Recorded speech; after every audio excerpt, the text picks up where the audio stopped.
One India Kannada YouTube ಚಾನಲ್ಗೆ ಸ್ವಾಗತ. ನಾನು ಸಂದೀಪ್. IPL 10ನೇ ಆವೃತ್ತಿಯ 23ನೇ ಪಂದ್ಯ ಎಂದು ಗುಜರಾತ್ ಮತ್ತು ಕೋಲ್ಕತ್ತಾ ತಂಡದ ನಡುವೆ ನಡೀತಾ ಇದೆ. ಒಂದು ಪಂದ್ಯದಲ್ಲಿ ಟಾಸ್ ಅನ್ನು ಗೆದ್ದಂತ ಗುಜರಾತ್ ತಂಡ ಬೌಲಿಂಗ್ ಅನ್ನು ಆಯ್ಕೆ ಮಾಡಿಕೊಳ್ಳುತ್ತೆ. ಈ ಮೂಲಕ ಬ್ಯಾಟಿಂಗ್ ಅನ್ನು ಆರಂಭಿಸಿದಂತ ಕೋಲ್ಕತ್ತಾ ತಂಡ 188 ರನ್ಗಳ ಒಂದು ಟಾರ್ಗೆಟ್ ಅನ್ನ ನೀಡಿರುವಂತದ್ದು. ಈ ಒಂದು ಟಾರ್ಗೆಟ್ ಅನ್ನ ಬೆನ್ನತ್ತಿರುವಂತ ಗುಜರಾತ್ ತಂಡ ಸದ್ಯದ ಸ್ಥಿತಿಯಲ್ಲಿ 133 ರನ್ಗಳನ್ನು ಬಾರಿಸಿ 5 ವಿಕೆಟ್ ಅನ್ನು ಕಳ್ಕೊಂಡು ಆಡ್ತಾ ಇದೆ. ಸದ್ಯ ಕ್ರೀಸ್ ನಲ್ಲಿ ಸುರೇಶ್ ರೈನಾ ಅವರು ಅರ್ಧ ಶತಕವನ್ನ ಬಾರಿಸಿ ಆಡ್ತಾ ಇದ್ದಾರೆ. ಅವರು ಈ ಒಂದು ಅರ್ಧ ಶತಕದಲ್ಲಿ 1 6 ಮತ್ತು 6 4ಗಳು ಒಳಗೊಂಡಿದೆ.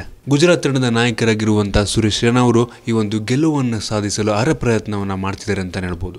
ಇನ್ನು ಗುಜರಾತ್ ತಂಡಕ್ಕೆ ಗೆಲುವನ್ನು ಸಾಧಿಸಲು 36 ಬಾಲ್ಗಳಲ್ಲಿ 55 ರನ್ಗಳ ಒಂದು ಅವಶ್ಯಕತೆ ಇದೆ. ಸುರೇಶ್ ರೈನಾ ಅವರಿಗೆ ರವೀಂದ್ರ ಜಡೇಜಾ ಅವರು ಸಾಥನ್ನ ಕೊಡ್ತಾ ಇದ್ದಾರೆ.